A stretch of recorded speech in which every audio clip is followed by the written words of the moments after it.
So now that we have this vision of what we want, we can move into setting achievable, realistic 2022 goals that are smart and measurable.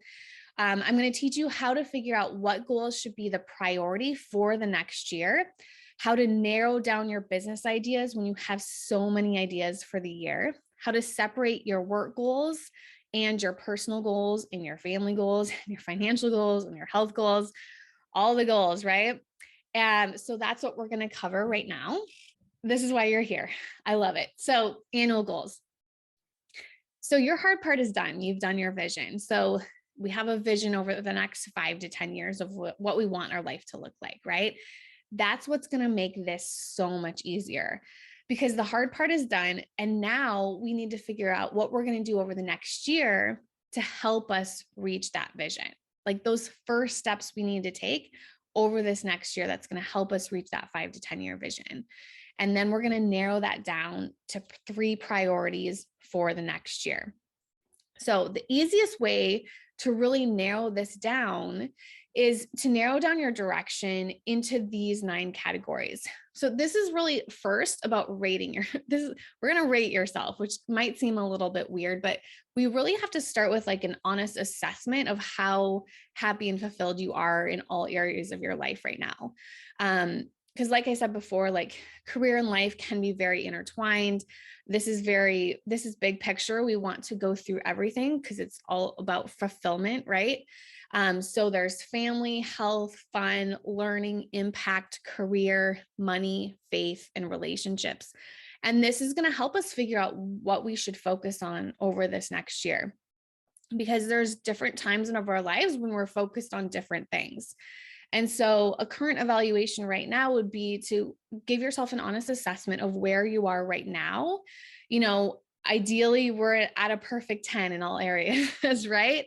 But that's just not always the case. So where are you today in each of these 9 areas of your life?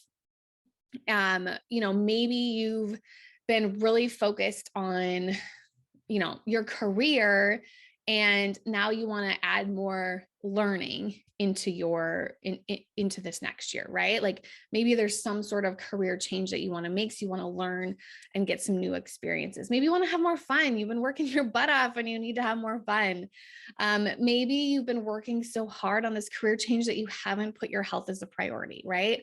And so these are all the things that we're going to bring with us when it comes to creating your annual plan and rating yourself on these. So what I would do is to help you narrow down the direction when you look at those, like what pops out at you as far as where you need to focus over this next year. Like which of these 9 areas have the lowest fulfillment factor and which ones have the highest fulfillment, and which areas are you going to focus on over the next year. So I'd probably pick like the top 3 that you're really going to focus on over this next year. And then which area is like most pressing that you want to focus on over the next 90 days. That's going to help you eventually do your quarterly focus and put your annual plan into quarters, which we're going to talk about here soon.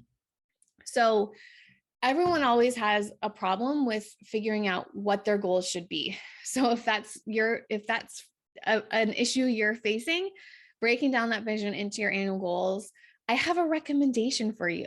So I'm just going to tell you what goals you should set. Obviously, you can set, there's no wrong way to do this. You can set your top 3 goals however you want to.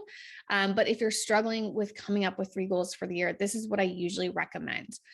I recommend having your here in our classy career goal world. So most likely you have a career business goal, right? Maybe you're making some sort of career change. So let's make that our number 1 goal, right? Because that's why you're here. So let's have a career business goal. And then let's have an income or impact goal. So you have to figure out what you're most motivated by. Like some people are very motivated by income. So you could have like a financial goal for the year, and others are more motivated by the number of people that they help, right? So it could be like, I want to make 100K this year, or I want to help 100 women this year, right? So an income or impact goal Either way, you're helping and serving others, right? So it just works. And then a personal goal. So if you go back to your list, like which personal area were you low on, and that could be your third goal for the year. So for each of these goals, I always recommend that you identify your why. So we always have to go back and know why we want this, how this matches our vision, because it's not any one of these is not going to be super easy, right? That's why a lot of you struggle with actually, and I struggle with completing your goals when we don't actually know why we have that goal in the first place, right? We're not really attached to it. And then when it comes to writing those goals, we want to make sure that they're smart. So each of these starts with a letter. S stands for specific. So we want to make sure it's well defined, it's clear, it's unambiguous. We want to make sure that it's measurable. So it has specific criteria that you can measure your progress towards the accomplishment of the goal. So you actually know that you completed that goal at the end of the year. We want to make sure that it's achievable and attainable, and it's not like completely impossible. We want to make sure it's realistic, it's within reach, and it's relevant to where you're going in the future, right? It's relevant to your purpose. We want to make sure it's timely with a clearly defined timeline, including a starting date and a target date.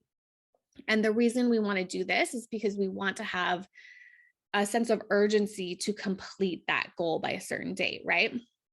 So let me give you some examples. So when we go back to our three main goals, if you have a career business goal, which like I said, I think a lot of you guys probably have that as your number one goal. It could be this is an example of one of my clients. She wanted to launch an online course. A lot of people start out by saying, I want to launch a business, or I want to have a business, or I want to turn my side hustle into a full-time business, or I want to make a career change, right? These are not smart. That's not a smart goal. So we have to get a little bit more specific and measurable. So I challenged this client to go a little bit more detailed, a little smarter, right?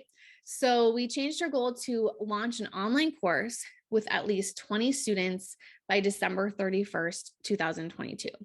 So this way we knew what business she was going to start, right? We had clarity on that. We had clarity on how many students she wanted to help inside of that business. So she knew, by the end of the year, 20 students was how many people she wanted to impact with her course. And then we also had that ending date of when we wanted to complete this goal by. Another example of an impact or an income goal would be to generate a monthly income of at least $10,000 by December 31st, 2022. So this is a good goal if you don't exactly know how you're going to start your business or what career you're going to pick, but you just know that you want to make more money, right? You just know that your life needs to change in 2022 and something needs to happen.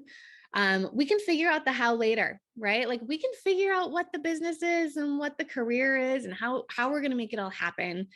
But just setting a monthly income goal, maybe it's a higher amount than what you're making now, will help kind of guide us over this next year. You could also just have an impact goal, which is, this was one that I had, I think, years ago, helping 50 women launch their dream careers by December 31st, 2022, right? Because I knew if I was helping others, my business was going to grow. I was going to be able to quit my day job as long as I just focused on helping others, helping women launch their dream careers. And then an example of a personal goal would be to read at least one book per month, 12 books by December 31st, 2022. So those are some examples for you. Like I said, there's no right or wrong. I know I got a question in the Facebook group yesterday from someone who said, can I have three, career goals and three personal goals? Totally fine. And as you'll see on your annual plan, there's a section on the bottom that says personal goals, right?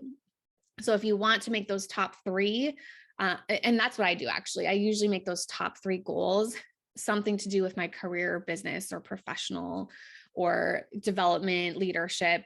And then my personal goals are kind of financial, health, relationships on the bottom of that annual plan. here's the slide that tells you that. So there's also a place, like I just said, to write 3 personal goals on the bottom. This is where you can put your personal goals, your financial, physical, hobby, family, spiritual, relationship goals, all that can go down there. And then on the bottom of that annual plan, there's also a next year category. So you don't need to focus on all your goals over the next 5 years this month, right? Or this year. And so this is what this category is for, because we want to keep you focused on those 3 main goals per year, plus those additional personal goals if desired. And so by adding this next year list, when you think of something new you want to do throughout the year, just don't let it get you distracted from what you need to focus on now, right? So that'll be 2023. So maybe it's like you want to start your business in 2022, and then by 2023, you want to write a book. So let's keep the book on 2023, right? Let's not let that get us off track from our 3 main goals of the year.